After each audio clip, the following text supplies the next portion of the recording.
से कौन सा अधिक लाभप्रद है। भगवत गीता के इस पंचम अध्याय में भगवान बताते हैं कि भक्ति पूर्वक किया गया कर्म सूक्ष्म चिंतन से श्रेष्ठ है। भक्ति पथ अधिक सुगम है क्योंकि दिव्य स्वरूपा भक्ति मनुष्य को कर्म बंधन से मुक्त करती है।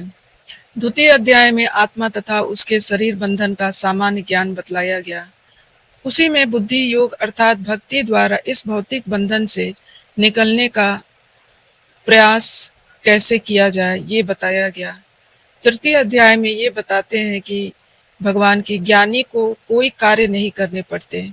चतुर्थ अध्याय में भगवान ने अर्जुन को बताया कि सारे यज्ञों का मूल ज्ञान में होता है, किंतु चतुर्थ अध्याय के अंत में भगवान ने अर्जुन को सलाह दी कि वह पूर्ण ज्ञान से युक्त होकर उठ करके युद्ध करे।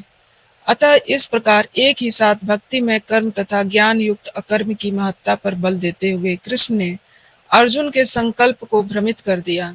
अर्जुन यह समझता कि ज्ञान में संन्यास का अर्थ है इंद्रिय कार्यों के रूप में समस्त प्रकार के कार्यकलापों का परित्याग। किंतु यदि भक्ति योग में कोई कर्म करता है तो फिर कर्म का किस तरह त्याग हुआ। दूसरे शब्दों में यह सोचना कि ज्ञान में संन्यास को सभी प्रकार के कार्यों से मुक्त होना चाहिए क्योंकि उसे कर्म तथा ज्ञान असंगत से लगते हैं। भगवान वाचा, भगवान ने उत्तर दिया अर्जुन को कि मुक्ति के लिए तो कर्म का परित्याग तथा भक्ति में कर्म दोनों ही उत्तम है, किंतु इन दोनों में से कर्म के परित्याग से भक्ति युक्त कर्म श्रेष्ठ है। सकाम कर्म ये भवबंधन का कारण है।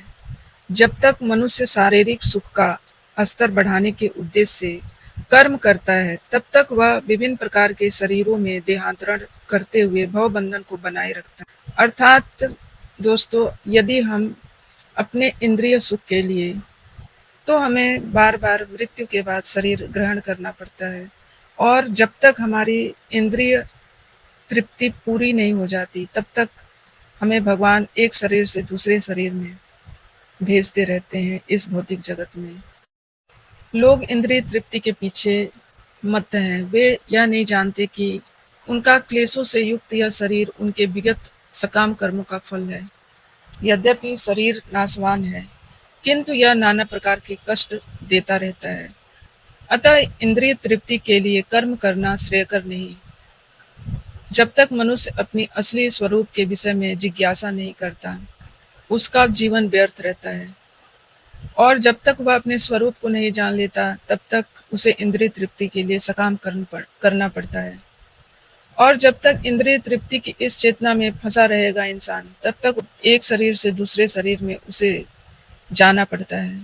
भले ही उसका मन सकाम कर्मों में व्यस्त रहे और अज्ञान द्वारा प्रभावित हो, किंतु उसे वासुदेव की भक्ति के प्रति प्रेम उत्पन्न करना चाहिए। केवल तभी वह इस भवबंधन से छूट सकता है।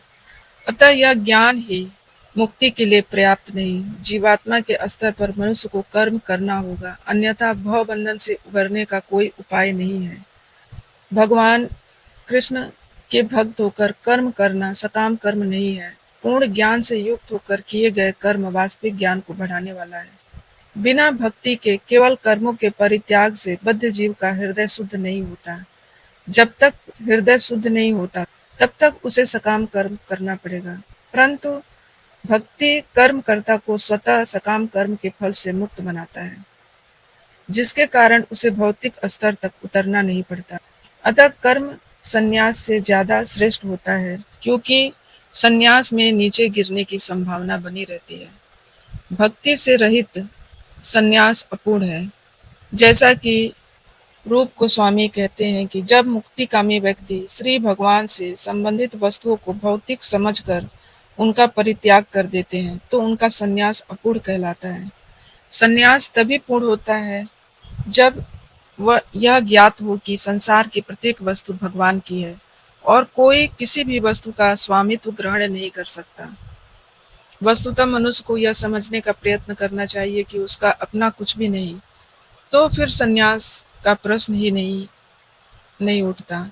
जो व्यक्ति यह समझता है कि सारी संपत्ति कृष्ण की है वह नित्य सन्यासी है। प्रत्येक वस्तु कृष्ण की है, अतः उसका उपयोग कृष्ण के लिए किया जाना चाहिए। भगवान तृतीय अध्याय में कहते हैं कि जो पुरुष न तो कर्म फलों से घृणा करता है और न कर्म फल की इच्छा करता है, वह नित्य सन्यासी जाना जाता है। हे महाभाव अर्जुन, ऐसा मनुष्य समस्त द्वंद्वों से रहित होकर भवबंधन को पार कर पूर्ण